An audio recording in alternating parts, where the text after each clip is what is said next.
This is Susan Wilbanks with blendedinsight.com. I am a holistic and integrative healing arts practitioner, an intuitive, and an energy healer. In this podcast, I share tips, tools, and suggestions that have helped me along my path in hopes of inspiring and helping you along yours. Let's get started with today's podcast topic. Hello, Bright Soul. Thank you so much for joining me on another podcast. As usual, this time of year, I have my heater blasting, but I'm all warm and toasty, and I'm so grateful for this time we get together. And I am going to jump right into the topic for today because we have the holidays are here. We have Thanksgiving coming up for those that celebrate in the U.S., and then we have Christmas and we have New Year. And even if you don't participate in the holidays, there is still this holiday season vortex. It's this whirlwind of energy, family dynamics, social expectations, commercialism, even collective emotions like nostalgia. It could be stressful. It could be excitement. It tends to bring most of us back to a time where we were with certain families or certain traditions. And so it can bring a whole lot of energy for all of us. And we're busy. We're spiritual people. We're looking for a deeper meaning of the holidays usually, and we don't want to get lost in the rush of it all. We also want to honor our boundaries because oftentimes when you start on this path, you begin to distance yourself, not even intentionally, but the vibrational mismatches start to become more prevalent with people that maybe you once enjoyed spending time with. So what I wanted to first talk about is how we can navigate the family dynamics. Also, for empathic people, which most of us are, this can be particularly challenging. Give you some boundary scripts. Also talk about how to take care of yourself. And I also want to touch a little bit on grief because it may not be grief of losing someone. It could be grief of how things used to be. That still creates grief when we're thinking back to a time that no longer is. And we're in a time in our lifetime where things have changed drastically and we're not going back because we've got to keep going forward. So we want to stay connected to our own inner peace while navigating the outer chaos. So first we want to talk about practical tools to keep yourself grounded during this holiday season. Helpful before jumping into everyone's stuff or into tasks. Take 5 to 10 minutes to visualize roots extending from your feet into the earth, anchoring your energy, and repeat to yourself, I am grounded, centered, and protected. You can also use crystals. We've talked about this before. Black tourmaline, hematite, smoky quartz can help you absorb excess energy as long as you cleanse them and program them. Also, visualizing yourself in a protective white, golden light, whatever color you feel drawn to create a shield and help you from absorbing the energy of other people. You can also imagine there is a filter that only allows love and positive energy to come in while keeping the negativity out. You also want to strategically rest and recharge.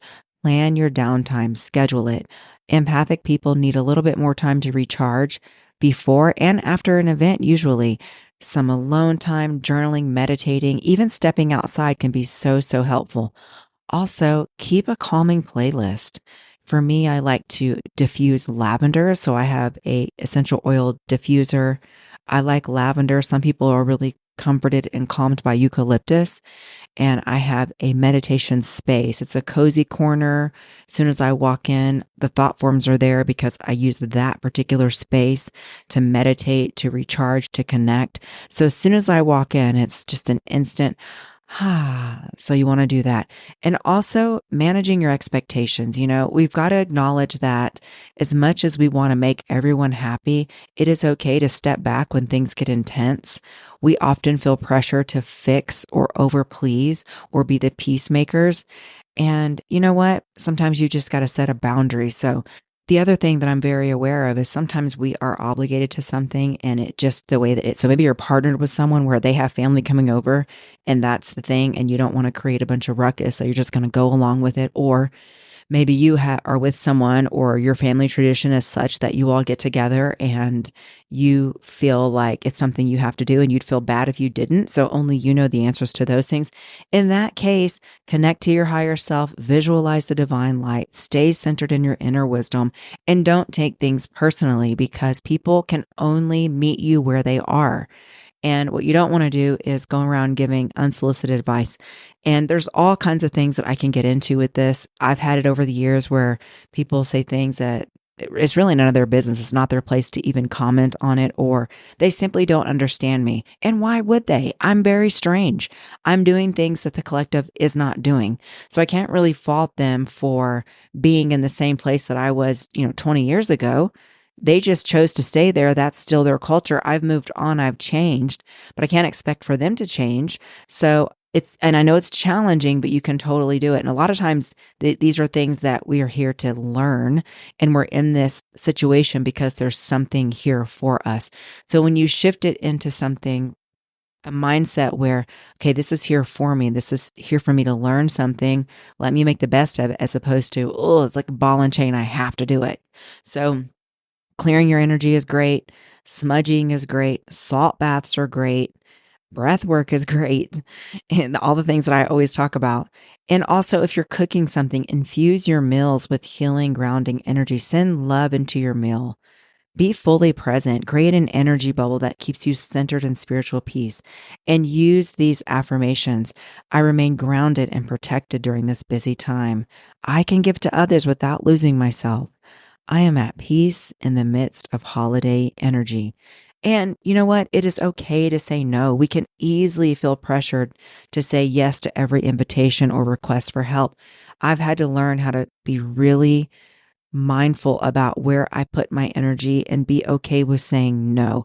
So if someone is inviting you to something and you don't want to go, and you know that that's going to be the straw that broke the camel's back, you can just say, thank you for thinking of me, but I need to keep my schedule light to make sure I'm taking care of myself.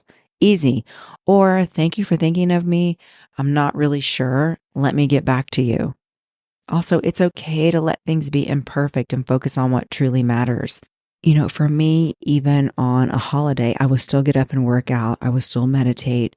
I have a beautiful space where I can go in, light a candle, do my meditation, diffuse some oils, really put myself in the best space, really before anybody wakes up, because I'm a super early bird. And I like it that way because it's calm, there's no distractions, but find what works for you. Boundaries are just a way to protect our energy and allow us to show up authentically. I know over the years, boundaries have become this big thing. And sometimes it can sound almost like this selfish thing where I have a boundary, and it isn't that. It's not that. It is just a way to set ourselves up to give with love and joy and not feel drained. And as empathic people, it's easy for that to happen. So we just want to be able to recognize the difference between open-hearted and overly giving, and the intention behind it. Because sometimes we get overwhelmed, and because we don't have boundaries, we can't say no. And we're not being tuned into, do I really want to do this, or do I feel like I have to? This is all a personal journey. And I've learned over the years, because I've had to go through these times where I felt so incredibly drained, but I felt like I just simply could not say no. And I had to learn these tools that I'm sharing with you right now. So you want to know your limits beforehand. Check in with yourself. You decide what feels right before the holiday season. And think about what type of holiday experience nourishes your spirit. Really focus on visualizing the ideal balance of social interaction and self-care. Because if you have a plan, it's easier to execute it. So those moments of solitude for me are so important. Just 5 minutes, that's all it takes. And doing shields and doing cleansing rituals. So let's talk about when you have people who are just rude, or they say things that are just rude. And I don't often believe that people are doing it from a space of intentionally being hurtful. I think they're just simply unaware, and you show up living in a different way that they are either unwilling, unable to, or just they don't understand the way that you live. So they just say anything. And a lot of times it's easy to do that to someone who's kind, because they're not going to get the clap back that they would get from someone that may just match that energy.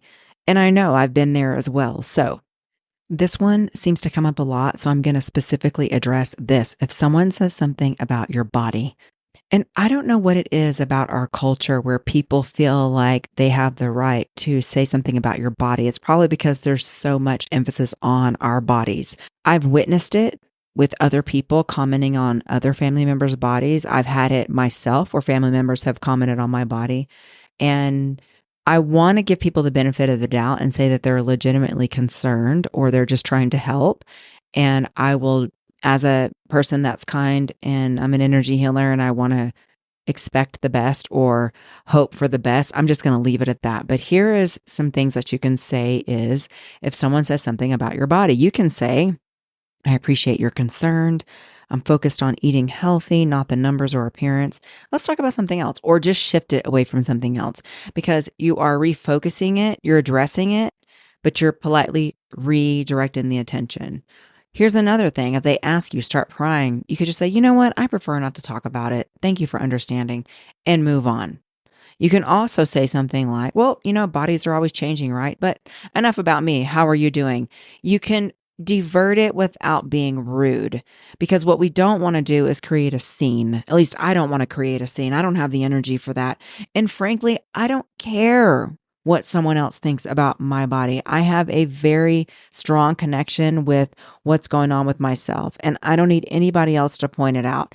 And normally people that are doing that have some type of insecurity that you're triggering, or they are trying to make themselves feel better by saying something negative about you. And so knowing that, it's all the more reason just not to engage in it directly. And I've had that. I've had it on both sides where I've put on weight or I've gained weight. I know when I was going through my body recomposition, when my father died, my hormones completely plummeted. My cortisol was out of control. I had so many things going on. I was perimenopause. I'd moved into a haunted house. I was in my grief. I was dealing with a teenager. My mother was put into a home. All this stuff happened at once. And I was just trying to make it through the day, honestly. And so I had people, they would make kind of, I don't know. It's almost like people felt better when I wasn't at my best because it gave them permission to be where they are. And that's not normally my personality because I push really hard and I was not eating to justify my weight gain. It was all these other things going on. So once I got my hormones balanced, I started lifting weights, working out with a coach. And I'm not in person, but I have an online coach holding me accountable and doing my macros for me and building my weightlifting. And I just began to execute the plan. There was a time when my metabolism just got set on fire and I was losing fat, not just weight, because we don't want to lose muscle. We want to lose fat. And I got to this point where I almost got too thin, which I was completely aware of. And I have a coach that's got eyes on it. And we are going to build the muscle. Like it's a process. So I'm in the middle of the process. And I had friends who were not doing what I'm doing. And maybe some were overweight and some were just intimidated by the fact that I was lifting weights and becoming stronger. And they made really ugly comments to me. And it was kind of funny. It made me laugh. I didn't even take it personally because I know there's an insecurity within them where they're making these little snide comments, knowing that they are unwilling to do the same level of work. So they're sitting back. It's holding a mirror. It's always holding a mirror. And I'm sure I've done that to people at different stages of my life because I've had to work through my own insecurities. And so having compassion where I'm flawed, I make mistakes, their opinion means nothing to me because I'm fully aware of the journey I'm on and I'm going to keep executing it. And the good news is they don't live in my body. They don't have to walk around in my body. So they can focus on their own body. Don't worry about me. I'm doing great. So I wanted to give that to you too, because I know how it feels. Don't take it personally. It's never really about you. It really isn't. So another thing that happens is when someone gives you unsolicited advice, like you didn't ask, you don't care, you didn't ask, you're literally just living your life and they want something to say something about what you're doing. So you can just say something like, you know what? I really appreciate that you care about me. Right now, I'm just figuring it out on my own. I'm just figuring it out on my own. That's it. Or I'm taking it into prayer. I'm taking it into meditation. I know you can't say that with some family members because they don't even know what meditation is. They're not going to do that. So that it could create more issues. And what if you're being pressured to attend every event? You can just say something like, "Oh, I love spending so much time with you all. I really love it. I need to step back for just a few minutes. I'll be there when I can, or I've got some other things I've got to take care of. I'll be there when I can." You can also say something like, "Well, I really appreciate you thinking of me. I'm not able to do this right now, but I hope it goes well." Something like that. What about when someone is wanting to blob their problems on you and you're already exhausted? This happens to a lot of us, especially if you're in the healing profession and you don't have, something set up. They just want to dive bomb your personal peace and dump on you. You can just say, "You know what? I care about you and what you're going through right now. I'm feeling a little bit stretched right now. I'm going to need some time to recharge. I hope you understand. Let's take this up when we're both in the correct space." Something like that. What about being interrupted? You're in the middle of something, you're being interrupted, and they're expecting you to drop everything. You can just say, I'm in the middle of something right now that needs some focus time. Can you send me a message later and I'll get back to you? Or can we take this up later?" What about if it's a romantic partner? I used to be partnered with someone who was so incredibly needy and draining. I wanted to pass away. It was so exhausting. So I know how that is too. So what you can say is, "I love how connected we are. I need some time for myself to recharge. I appreciate you understanding. I just need a little space right now." Sometimes this doesn't always work, but you can try to put it in a way that will work for your situation. I'm just giving you generalized scripts to help you think about how you can tailor it to your personal situation. What about if someone is disrespectful to you? You're having a good conversation and they just say something ugly. Sometimes they can't help it. Your aura is bigger than theirs and you give them a little bit of a healing crisis. You can just say, "You know what? We're having a really good conversation, but I need us to be respectful to each other. I need to pause now. Let's revisit when things feel a little bit calmer." Something like that. That's if they feel volatile. If someone just says something rude, my thing is, did you mean for that to be hurtful? Or repeating whatever it is that they say and just looking at them like, what? That usually will cause them to retrace their steps, but you're not being rude. What about them asking you to do things that are more than you can handle right now? You can say, "I'm really focused on my current projects, my current tasks, and I want to be able to give them my full attention. So I won't be able to take this on unless you can help me prioritize or take something else off of my plate." So you're being polite, you're being compassionate, but you're still setting a boundary.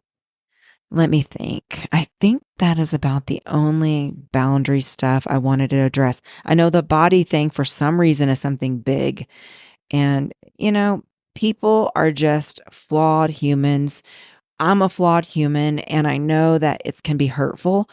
I've just reminded myself over the years, I'm not going to take it personally, but I'm also not going to give people an open invitation to just disrespect, to be disrespectful. So let's also talk about grief. This is the last thing. Let's talk about grief. How do you handle the grief? The first thing you want to do is acknowledge and honor your feelings because, as I said in the beginning, holidays can stir up deep emotions, especially if you're grieving the way an experience used to be, or the loss of a loved one, or just trauma. So, you want to create a space for your grief. Set aside some quiet moments, connect with your feelings. You can do this either through journaling, prayer, meditation. If you can't cry around people that you live with, do it in the shower. I think that's a good place to do it, but you can feel isolated. The way that I move past this is creating new, meaningful rituals in the honor of people who have passed. So I do an honoring ritual, and it doesn't have to be something big. It sometimes is just me in meditation connecting with that person. The other thing you can do is light a candle. You can say a prayer and allow yourself a little bit of time to process the grief.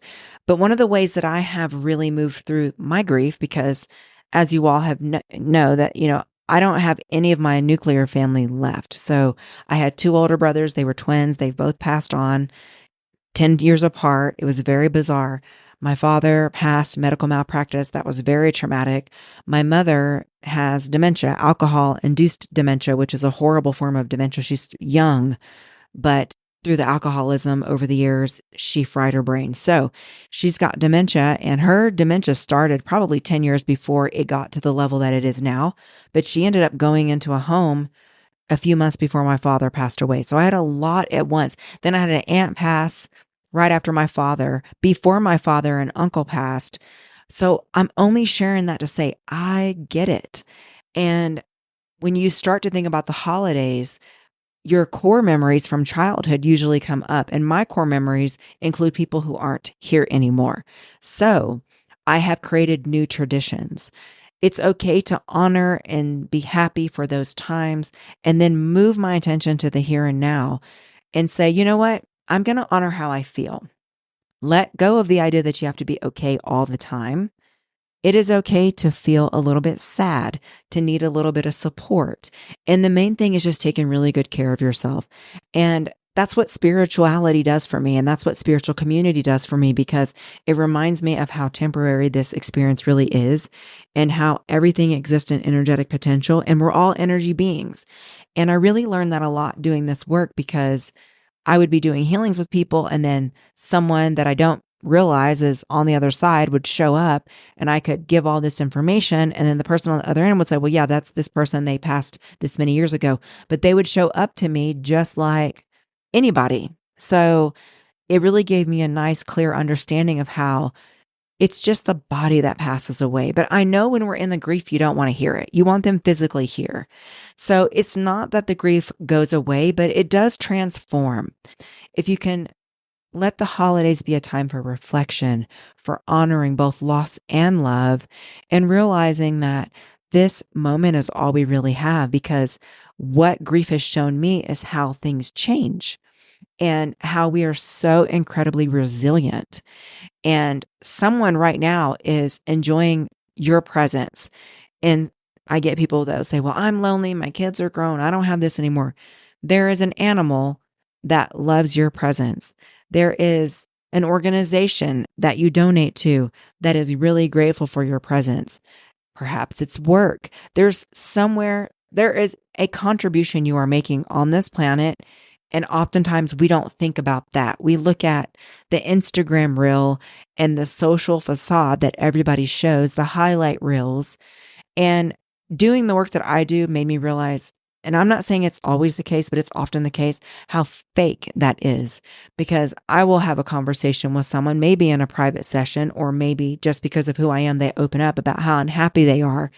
And then 2 hours later, there's these picture perfect, most joyous pictures of the most loving, happy family, laughing. It's all perfect. And I know they're so miserable. We just talked about it. So you cannot compare your current situation to someone's highlight reel or what they want you to see. It's fake. The other thing is all of the filters and the editing. I mean, it's really gotten bad these last few years. And honestly, what we all want is authenticity.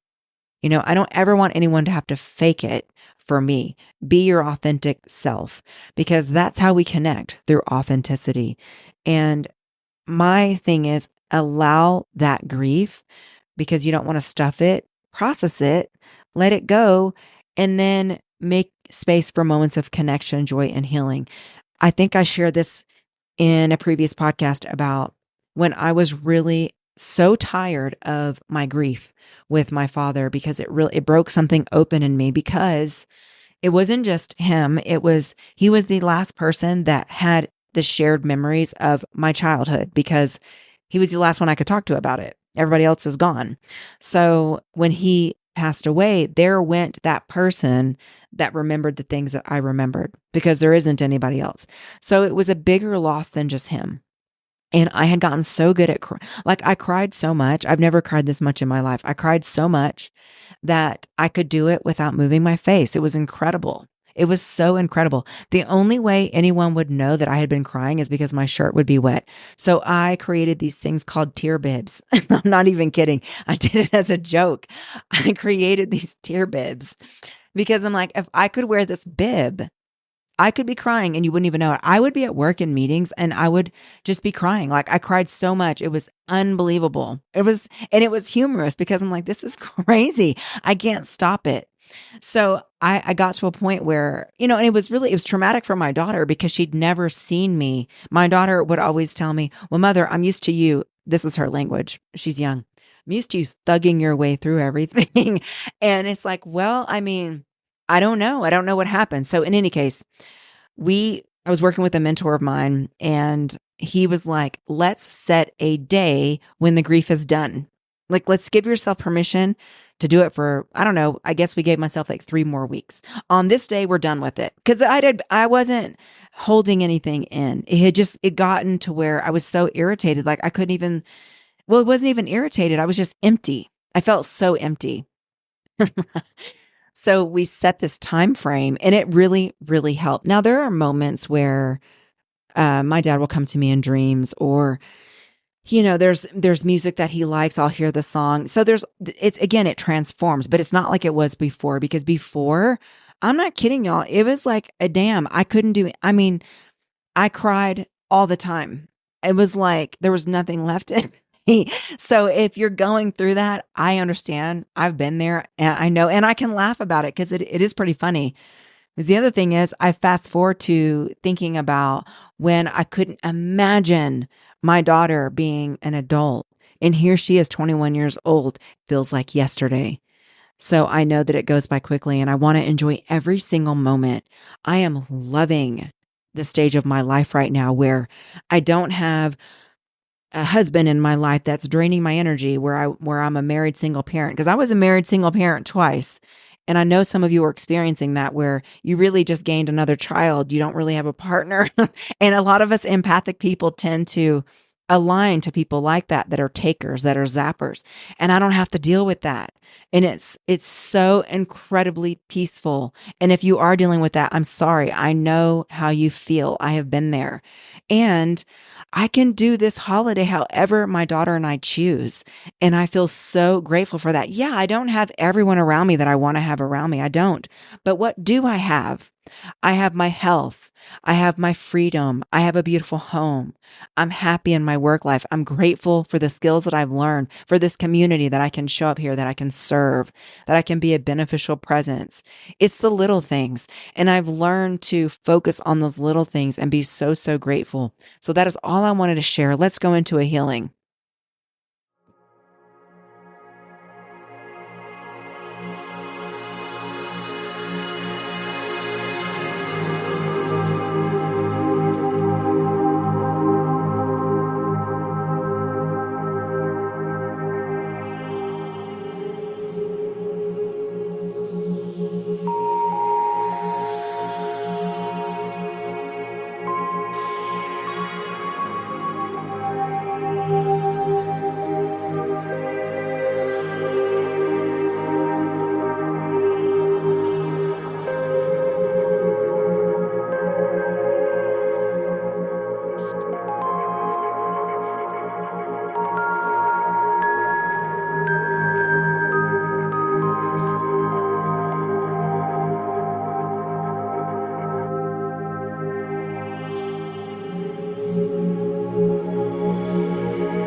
Okay, and so it is. You can come back into your body.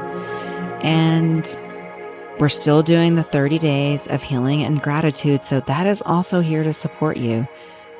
Also, there is check-ins on Patreon, extra stuff every single week. So that is there to support you if you feel drawn. And if you're not on my mailing list, you can do so over on Blended Insight. And as always, I want to wish you the most beautiful, healing, soothing, nurturing week.